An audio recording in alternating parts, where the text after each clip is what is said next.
Սիրելի լրագրողներ, սիրելի հայրենակիցներ, շնորհակալ եմ, որ արձագանքեցիք մեր հրավերին եւ մասնակցում եք եկել եք այս հրատապ ասուլիսը լուսաբանելուն։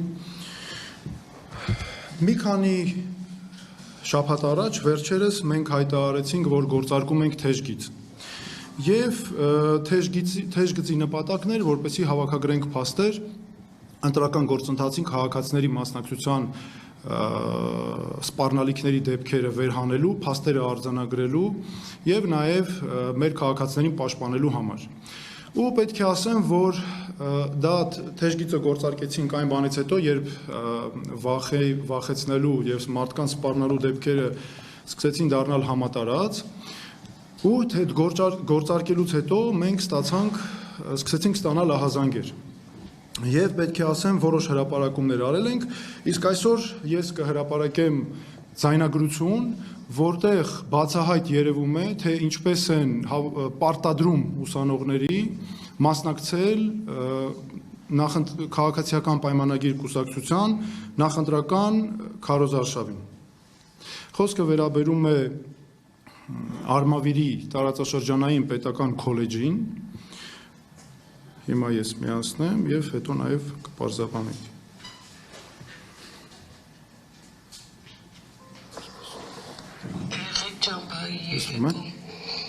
Եղեջան վաղը ժամը 5-ին մեկ Կարմիր ակումբի հրապարակում պիտի հավաքվի երկու կուրսինել վերաբերվում է։ Ես հասկանում եմ, որ գյուղերից տեղից ունենք եկողներ, չի բացառվում, որ չկարողանան գալ։ Նրանք, ովքեր շատ հեռվից են գալի, հնարավոր է խնդիր չկա, ասենք, մի քանի հոգու բացակայություն, ոչինչ, բայց նրանք, ովքեր ունեն այդ հնարավորությունը գալու, նամանավանդ քաղաքի բնակիչներ, խնդրում եմ, ես էլ եմ գալու ժամը 5-ին հրապարակում, ուղղակի այնպես չանեք, ինձ հանձնարարել են, որ ես ասեմ, ես էլ ձեզ եմ հանձնարարում, երեխեք, այնպես չլինի, որ ես գնամ կանգնեմ հրապարակում ու տեսնեմ, որ իմ երկու խմբից ոչ ոք չկա։ Նայեք, տեսեք, ես պիտի իմ տնօրինության երեսը պարզանեմ, դուք էլ իմ։ Հա, երեխեք ջան, մոռացա ասեմ, համերգ կա լինելու։ Ինչու՞ չէ, համերգը կվայելեք, կդիտեք, լավ ժամանակ կանցկացնեք, ուղղակի չգիտեմ ինչն է պատճառը, բայց նաև հանձնարարված է, որ մաքսիմալ շատ լինենք։ Դրա համար է հանձնարարված, որ բոլորիս ներկայությունը պարտադիր լինի։ Հիմա այս ձայնագրության կեսից ուսանողները հարցնում են եւ ասում են, որ գիտենք, որ Փաշինյանն է գալու, եւ այստեղից նորից էլի շարունակում է այս դասախոսը, նաև կասեմ նրա մասին, թե նա ով է։ Մարտին ջան, ես էլ շատ բան գիտեմ։ Եկեք չքաղաքականացնենք, ավելորդ ոչինչ չգրենք։ Ասվել է, գնում ենք հրապարակ։ Եղավ։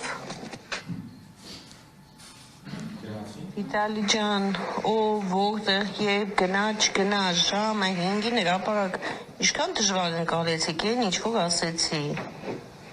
Այ։ Ասում եմ մի քաղաքականացկեք, ոչինչ ավելով բաներ մի գրեք։ Իմ ու ձեր քննարկելունը չի, գալիս է ուղա գնում, ինչ ամ հասկացանք։ Գիտեք, ձեր մեջ ես ասում եմ մի քաղաքականացկեք, մի քննարկեք, դուք նորից շարունակում եք գրել, թե ու որտեղ երբ է գնում։ Ուրեմն այս կինը ես պետք է ասեմ, որ մենք բնականաբար պաշտպանված ենք պահում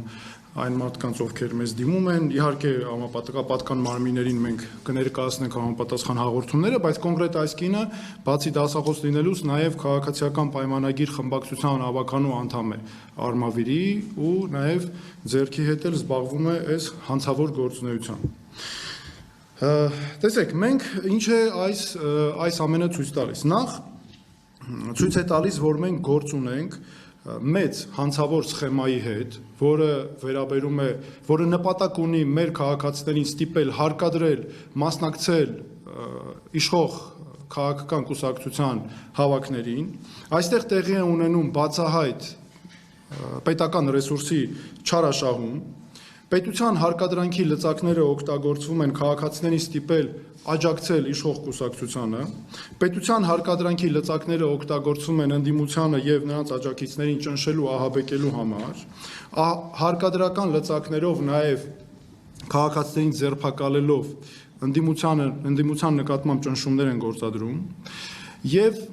նաեւ լուծում են գտել սխեման ինչպես է աշխատում, վերևից ճնշում են տնօրենների,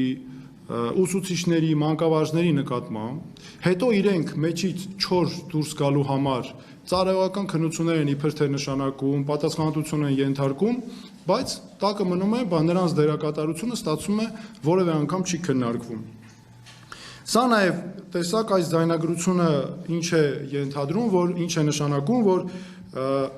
կրթական հաստատությունների ղեկավարները, կրթական հաստատությունների աշխատակիցները ուղիղ ներգրավված են այս հանցավոր process-ի մեջ եւ պետք է ասեմ նաեւ որ մարդկանց էլ այստեղից ակնհայտ է վերաբերում են որպես ուղղակի գլխականակ։ Մենք տեսնում ենք ակնհայտ է այստեղից երևում, որ սա եւս մեկ անգամ նշանակում է, որ Հայաստանում ստացվել է այսօր այնպես, որ մարդը արժեք չունի ընդհանրապես։ Հիմա ինչ է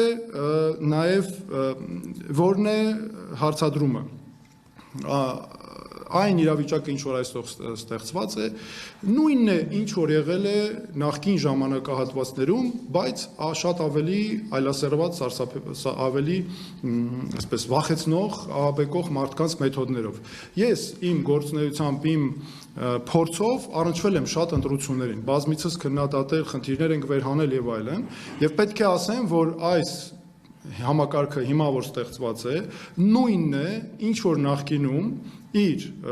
մեխանիզմով, պարզապես մեկ տարբերություն կա խաղաղության, ճակերտներում ասենք, եւ ժողովրդավարության, սրտիկների ու պաչիկների լոզունգների ներքո եւ պերաշկի ուտելով։ Սա է, այսօր ուղեկցվում է մեր այսօրվա նախընտրական քարոզարշավը, բայց ամենակարևորը այն, ինչ երկրում ստեղծված է որպես համակարգ եւ այս համակարգված մեխանիզմը հստակ աշխատում է ու ես այստեղ հարց ունեմ Հայաստանի իրավապահ մարմիններին, օրինակ գլխավոր դատախազին, քննչական կոմիտեի ղեկավարին, կան կոնկրետ մարդիկ, որոնք համակարգում են քաղաքացիական պայմանագիր կուսակցության նախընտրական քարոզարշավը, Նիկոլ Փաշինյանի վարչապետի ղեկավարությամբ, Լիլիթ Մակունց, Արայիկ Հարությունյան, Սուրեն Պապիկյան, ինչ շատ հետաքրքիր է, օրինակ այս մարդիկ կանչվելու են գոնե հարցաքննության, ձերբակալվելու են այս մարդիկ, եթե ընդդիմությունը սա աներ, հիմա մի անգամից միջոցներ էին ձեռնարկել, բոլորին ձերբակալել էին, բացահայտել էին, ձայնագրությունները հրապարակել էին, բանավեճեր էին կազմակերպել, Պետրոսին կզած տեղից բերել էին, այս ամեն ինչը մեկնաբանել էր, հիմա հարց է առաջանում, դուք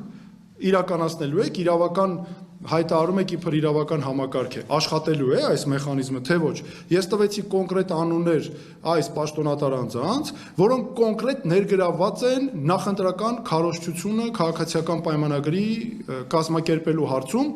եւ հենց հիմա էլ, հենց այս պահին էլ տեղի է ունենում այդ նախընտրական հավաքը արմավիրում, որի վերաբերյալ ես այս հրապարակումները արեցի։ Ուզում եմ նաև ասել վերջում, որ մենք շարունակելու ենք փաստահավաք աշխատանքները մեր քաղաքացիներին պաշտպանելու համար այս իշխանության ահաբեկումներից եւ սպառնալիքներից, բայց ամենակարևորը պետք է նկատի ունենք, տեսեք, գործում է արդեն համակարգված սխեմա, եւ սա ունի դերերի հստակ բաշխում եւ իսկ ինչ վերաբերում է արդեն այդ դերակատարներին, այս փաստը հենց բավարար է, ես որպես մասնագետ եմ ասում, որպեսզի սկսվի քրեական վարույթ եւ այո, առնվազն ինձ շատ հետաքրքիր է, արդյոք հարցաքննության կկանչվեն այն անձին, ում անունները ես քիչ առաջ տվեցի,